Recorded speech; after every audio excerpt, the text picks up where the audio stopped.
So anger is really important because it's like life energy. It's like, it's one of our, what they call vitality affects. It's like, it really gives us life and energy and motivation and power. Now the problem with it, now everyone, when I tell my clients that, they're very skeptical at first. And the reason for that is because we have a lot of negative, unhealthy anger. We see that everywhere. And often in our home life growing up or whatever, where people, because of their own like unhealthy relationship to anger, act it out in really ugly ways that are dangerous and not helpful. And then we kind of pair together like, oh, their behavior, that is what anger is. But anger is really just the energy to go for something that we need or want. You know, whether that's like, no, that's my, you know, like going for something and asserting like, okay, I have a right for this, or setting a boundary. It's really a positive thing. Certainly it's a natural thing. But, you know, when people are uncomfortable with anger, there's really two ways they typically defend.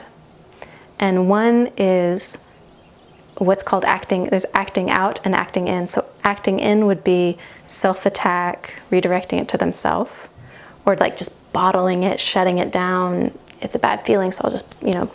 And there's obviously very negative outcomes with that. They can't ever assert themselves. They get depressed because they're shutting down their life force. That has symptom, you know, negative things. The other side, acting out, would be, you know, yelling and screaming. What people don't realize is that's also a defense against feeling it.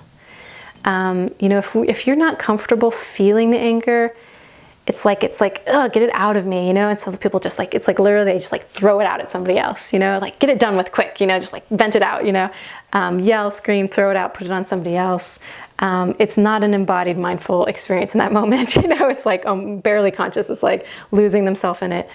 But those people, they may look like they're very comfortable with anger, but they're really not comfortable with just, which is why they can't slow down for a second to really just let themselves feel it.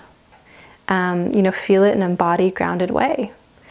So if you learn to expand your capacity for feeling anger, you know, taking a breath, like really letting it have some space inside, really knowing kind of what you'd want to do, you know, like what the impulses come, like, God, when he said that, I just wanted to punch him.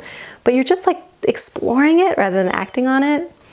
Then it can move through in this really beautiful way where you stay present with your true feelings. You're not getting shut down. You're not shutting any part of yourself down.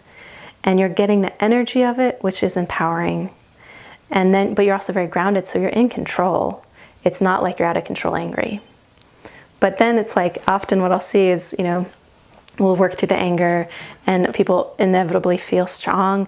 They notice their shoulders lifted. They feel like this energy coming up. They're surprised how good it feels. Like, wow, really feels good to like really be clear what I wanted to say to that person. Like, God, back off, you know, not that they need to actually say that because sometimes it's not helpful, but this is really what the anger was telling me. Then it gives them energy. And then we can say, you know, after fantasizing the thing that they probably don't want to do, like punch them or whatever, but we get that out, we process it. Then I can ask, okay, what adaptive, what positive thing would you like to do with this energy? You know, write a letter to your senator, or, you know, sit down with your boss and tell them, you know what, I deserve to be treated better. It's like it motivates us and gives us a little bit of the backbone to do something that's good. But it can be very thought through. It's not in the heat of the anger. It's not acting on emotion. But it is important to let ourselves have the emotion and process through it.